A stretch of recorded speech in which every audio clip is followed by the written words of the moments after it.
All right, ladies and gentlemen, welcome aboard. The New York Jets have made it official. Aaron Glenn is now the head coach of the NYJ.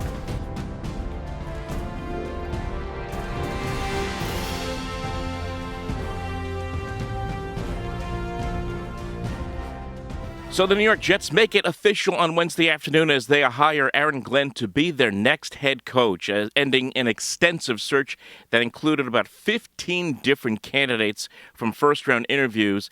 And at the end of the day, the New York Jets felt that Aaron Glenn was their guy. In fact, as has been reported, ever since Mike Vrabel left to take the New England Patriots job, which was obviously he was going to take once Gerard Mayo was fired by New England, Aaron Glenn shut up the charts for the Jets in their coaching search, and he gets the job to be this head coach and try to turn around what has been a despot franchise, a franchise that has been in complete and utter turmoil for well over a decade. It's been now going on 15 years since the Jets have been to the playoffs.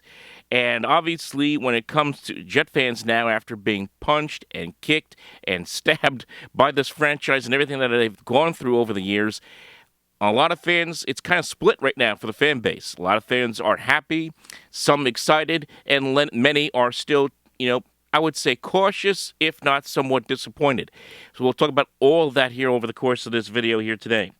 What led Aaron Glenn to get this job for the Jets is very simple. Obviously, his connections to the franchise certainly do not hurt. Having been drafted by the Jets in 1994, having played 8 years here with the New York Jets, he has seen both the good and the bad with this team. He experienced the bad very early in his career, 94, where they were 6-4, and then lost 6 in a row to finish 6-10. 95 and 96 under Rich Kotite, and then the turnaround under Bill Parcells in 1997, the run to the AFC Championship game in 98, and really he became a big part of that core of players. Guys like Aaron Glenn himself, obviously. Guys like Ray Mickens and Marcus Coleman. And you mentioned Brian Cox, who was a free agent brought in 98. Mo Lewis, Marvin Jones, Curtis Martin, Keyshawn Johnson, Wayne Corbett, Vinny Testaverde. I could go on of the names of players who were part of that core that was a big part of that team. Kevin Mawai from 97, part of 97, 98, right through the early 2000s, and he was a part of that. And the Jets had a lot of good years during that time, not just under Parcells, but also under Herman Edwards. This is a team that had been to the playoffs during that time numerous times, won division titles in 98 and 2002. So the Jets kind of going back to their past, or literally going back to their past to try to fix what has been a complete mess. So from that standpoint, his connections to the franchise certainly make a lot of sense to bring him in here, but also the fact that this is a guy who has had an extensive resume as an assistant coach, starting all the way at the bottom. Go to the Pivot podcast, that interview that he did with Ryan Clark. In that interview, he described, Aaron Glenn, how he said, look, I wanted to start at the very bottom. I wanted to work my way up and earn my way. So he did that as a scout with the Jets in 2012, then worked his way up by 2014 with the Cleveland Browns as a defensive backs coach, an assistant defensive backs coach, and eventually made his way to the New Orleans Saints, where he got to work under Sean Payton and his staff for about 5 years, and then eventually the past 4 seasons with the Detroit Lions as its defensive coordinator. Now, you could pick apart stats all you want. Fact is, yes, in total defense overall, it's a small improvement from 29th to 20th from 2021 when he took the job to 2024 this past season. But this past season, Detroit was fifth in rushing yards allowed and 7th in points allowed per game. And let's not forget, a lot of people want to harp on and discuss what happened in the playoffs against the Washington Commanders. The fact is, the Detroit Lions were beaten up this year, missing about 16 different players, including possibly the best defensive player in the league right now, not named T.J. Watt, in Aiden Hutchinson. Somehow, Aaron Glenn found a way to get that unit to play fairly well pretty much the entire season. Let us not forget what happened in Week 18 in a must-win game against the Minnesota Vikings, where Aaron Glenn put together an incredible game plan, cover zero, blitzed all over the place, and absolutely rattled Sam Darnold and that offense from Minnesota and shut them completely down as the Lions ran away with that game and won that division and got that number one seed. So, yes, I understand that it didn't work out in the end. The defense, the injuries just piled up too much against them, and a lot of things went wrong in that game. Yes, the defense didn't play well. Glenn didn't have a good game play calling. Heck, Ben Johnson didn't do well calling the offense for the Detroit Lions. And us, Jared Goff had 3 picks, one that went back the other way. It was a disaster for the Lions at the end. But still, one game should not deter anybody, and it didn't, obviously, from making a judgment on whether Aaron Glenn, or in the case as with the Chicago Bears with Ben Johnson, to hire those guys as head coaches. They were highly regarded, and Aaron Glenn, one of those coaches that was highly regarded in this cycle. So, in those regards, that's what has led him back to New York. A lot of people have talked about his ability to be a leader of men, a disciplinarian, and someone who's going to hold players accountable. That's what a lot of people have been talking about with regards to Aaron Glenn during its time with the Detroit Lions. And I think, personally, it's good to see. One thing I liked seeing was a lot of Jet players, not just former players, but current players on the team, like Jermaine Johnson and Sauce Gardner, Quinn Williams, kind of vouching, saying, hey, look, we would like to have this guy come here and be our coach. I have no problem with that. I know some people say, you don't want to have the players run the franchise. I totally understand that, but it's good to see players have some opinion and support the idea of having this guy Aaron Glenn be their new head coach, because he was one of them. And I think that's something that really sticks out for me, is that this is a guy who's been here, has seen what it's like to play in this market at the best of times and the worst of times, and who better to have in that regard to be your head coach. Now, whether it works out or not is a question that's entirely different. Leads me to this, and a couple of things that come to mind. I've had a lot of debates with people, and I see debates all over online. What about other coaches? Why didn't the Jets go get an experienced head coach? And when you look at the guys that were available this year, before Mike McCarthy was released by the Dallas Cowboys, experienced head coaches that were out there were John Gruden, Brian Flores, Matt Nagy, and potentially Arthur Smith, of course, who was the offensive coordinator with the Pittsburgh Steelers, Nagy, the offensive coordinator of the Kansas City Chiefs. But those are big names that are out there of guys who had previous coaching experience. And let's be honest, look, John Gruden, at one point, if you told me 10 years ago, I would have been all over the idea of having John Gruden be a coach of a team. But his second stint with the Las Vegas Raiders was not great. We all know about the email scandal, and of course, he's still suing the league over that. That would have been a very difficult move for the Jets, considering their own PR problems. That would have been that would have been tough. I know the fans would have liked it because of Gruden's energy, but that would have been a tough sell. Mike McCarthy is another name that gets out there. I certainly would have liked to see the Jets consider or kick the tires anyway on Mike McCarthy once again. They interviewed him back in 2019. It didn't work out, and eventually led to the hire of Adam Gase, unfortunately. But let's consider this. Mike McCarthy at this point, maybe both sides at this point, had that experience in 2019 with one another and decided they're just not interested. Maybe McCarthy not interested, maybe the Jets not interested, and they moved on. And it's not like McCarthy had a great tenure in Dallas over the last few years. Why didn't the Jets go get an offensive person to be a coach? Obviously, the NFL skews offensively. And while you can make an argument for someone like a Joe Brady, who is the offensive coordinator for the Buffalo Bills, you can make an argument for Liam Cohen, the offensive coordinator for the Tampa Bay Buccaneers. Cohen, I think, far as I know, has been very selective. I don't think he was even contacted by the Jets. Todd Monken, another one, offensive coordinator for the Ravens, interviewed in 2019 and was not this time around. Perhaps, maybe he was one of those that said he wasn't interested. I'm not sure. I think I saw an article by Michael Nanny of Jets X Factor that said there's always a chance that maybe he wasn't interested. You don't know. Just spitballing. So we don't know what was involved. The fact is, when you break it down and you look at this list of coaches that were available, Glenn stands out. He was one of the top most sought-after coaches in the NFL. The Saints wanted him. The Cowboys were interested in him. Even the Jaguars had an interest in Aaron Glenn. So, for the Jets standpoint, you look at that. You see, here's a guy who's played for us a long time ago, a guy who has that pedigree of work of tutelage under Bill Parcells, worked under Sean Payton, worked under Dan Campbell, has been a part of winning franchise, has been a part of winning teams in New Orleans and in Detroit, had a winning culture back in the late 90s, early 2000s here in New York. Why not go out there and bring that guy in? Why not have him at the top of your list? So I could see why the Jets had Aaron Glenn very highly regarded from that standpoint against some of these other coaches. Nothing against the Brian Flores, who, let's be honest, outside of the Jets, there hasn't been a lot of talk about Brian Flores with many other teams. I know there was some talk about him with the Bears, but that ended quickly.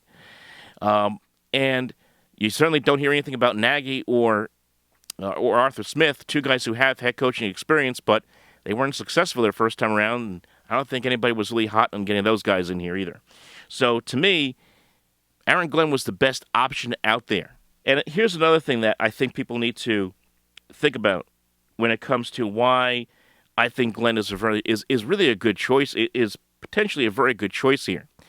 There was an article that has been posted on ESPN by Benjamin Solak, and he did a story on Aaron Glenn, and he described how Glenn, since 2021, since he got the defensive coordinator job in Detroit, has been working with different offensive coordinators to learn about game plans, to learn about what offenses try to do schematically against different defenses. So he has been studying and learning about offense. So that's very different than, let's say, a Robert Saleh, who kind of brought in his guy Mike LaFleur and said, "That's my man. He's going to do it. I'm just going to stand back here." The fact that Aaron Glenn has been that focused on trying to learn all aspects of the game, that is impressive. That is something that you want to see from a head coach.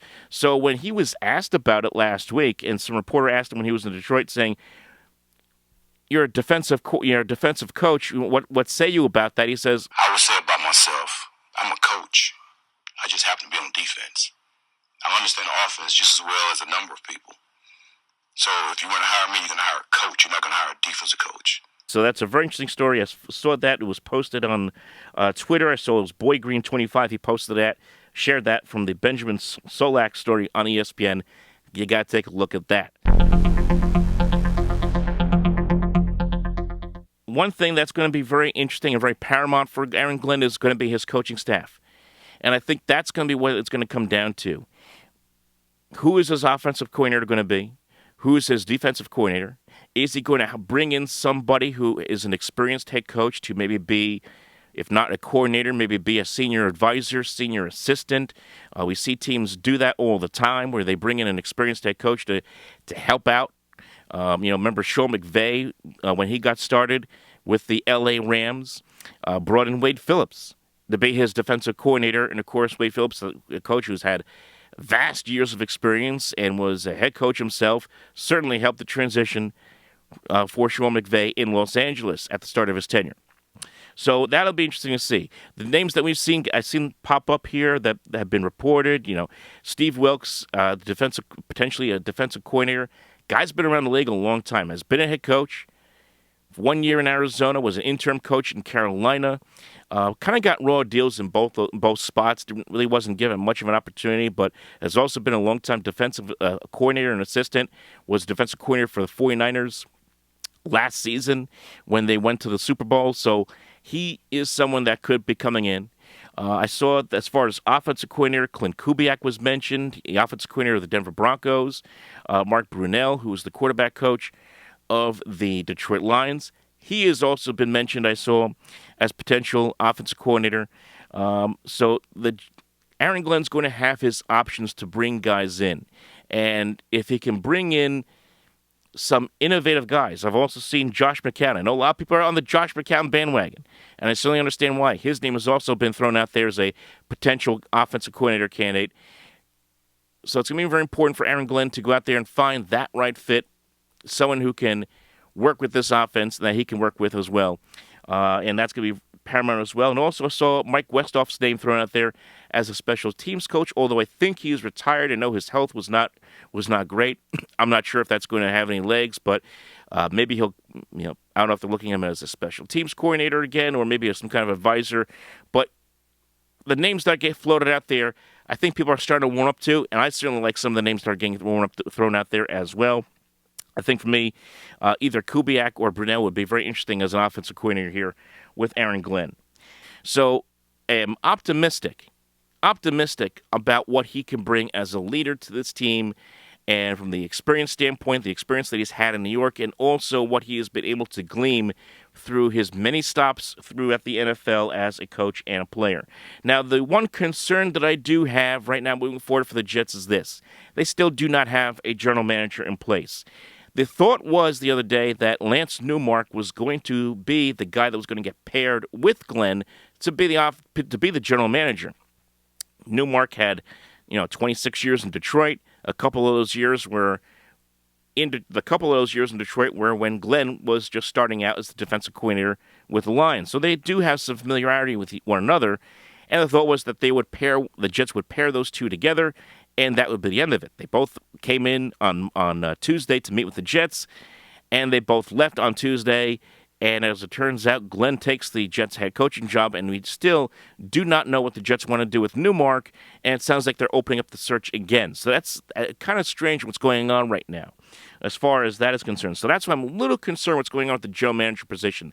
Ideally, you want to have your general manager in place before you pick your head coach. In fact, most franchises will have the general manager pick the head coach and really kind of establish what the organizational structure should look like. The Jets are not that. As we all know, they go to the beat of their own drum, as we all know, and it certainly makes you sometimes wonder what's going on over there. But it's something that does concern me. It does concern me. My concern is whoever they bring in as GM, is that person going to be able to work with Aaron Glenn? Is this somebody that is going to have some familiarity with him? And would there be a concern of, egos getting in the way? That's something that would concern me as far as reopening this general manager search. So a couple of names to watch out for. I saw that the Jets, apparently, from what I've been gleaming in reports here on X, is that they're looking at Bengals assistant GM Trey Brown and Broncos assistant GM Darren Mogi. I hope I pronounced that last name correctly. Mogi, they've now joined the fray. Both of these guys are young. They're in their late 30s, and both of them have experience in scouting and player personnel and have been now elevated to assistant GMs. They're both very interesting candidates. They both have resumes that are very, very similar in some ways to Lance Newmark. So those are right now the three finalists. I don't know if the Jets are going to add more. They might. They probably will. One name that I would like to see would be Thomas Dimitroff, as far as the guy who's had experience as a general manager and has had success as a general manager. And I think at this point in his career, might mesh well with someone like an Aaron Glenn. Another name to keep an eye on that I've seen get tossed around, I think is a real wild card, would be Alec Hallaby, who is the 38-year-old assistant GM with the Philadelphia Eagles. But unlike a lot of these guys who are immersed in scouting and player development and player personnel, Hallaby's more of a stat guy. He's more into the analytics of the game. That is a real wild card and one that some people are intrigued by. I don't know if that would work well with Glenn. We'll see. I don't know. But again, it goes back to my main concern here with the Jets is, not having the GM in place is something that is a bit of a concern. Usually, as I said, you want to have your GM in place before you pick your head coach. And right now, I hope that what the approach is now that they can find a GM that can work and coexist with Aaron Glenn, and that they can find some common ground. Because, okay, look, it's not easy for a lot of GM candidates when they get these kind of jobs. They want to have a lot of control and kind of build their organization as they see fit. So we'll see how this thing plays out there. That's the kind of the one thing that really stands out for me that I'm a little bit worried about right now moving forward into this season. Obviously, once we get there, folks, that's when all these questions and concerns that a lot of people have raised over the last couple of days will come up. How is he going to handle the quarterback situation? How is he going to handle in-game timeouts and the clock? And how is he going to run the game? Concerns about people keep bringing up the defensive coordinator thing. I think that's kind of overblown. It's about how you manage people and how you manage the game and how you are able to put all the challenges that go on, especially in this team and this town, and are able to channel that in a way that has a positive result. We'll see if he's able to do that. That's the biggest challenge of all. And I think in some ways, the challenge of running this team and doing it in New York City, in some ways, I think just kind of swallowed past coaches up. It swallowed Robert Saleh up and spit him out. It swallowed Todd Bowles up and spit him out. It swallowed Adam Gase before he ever got to the podium, and his eyes were bugging out of his head at his introductory press conference. Can Aaron Glenn, based on the experience that he has, and the knowledge he has of New York City and this franchise, channel all the challenges that are going to face him here in New York and become that solid NFL head coach? That is what we're going to have to learn and find out over the next coming year here in 2025. So, folks, leave your thoughts below. How do you feel about Aaron Glenn becoming the head coach of the New York Jets? To me, it's a solid pick. I understand that I'm not clicking my heels, I'm not celebrating, but I think it's a solid pick for this team, and one that right now, for what is going on with this franchise, makes some sense. They got the guy that they wanted and they targeted for quite some time. So leave your thoughts below. We'll talk to you next time.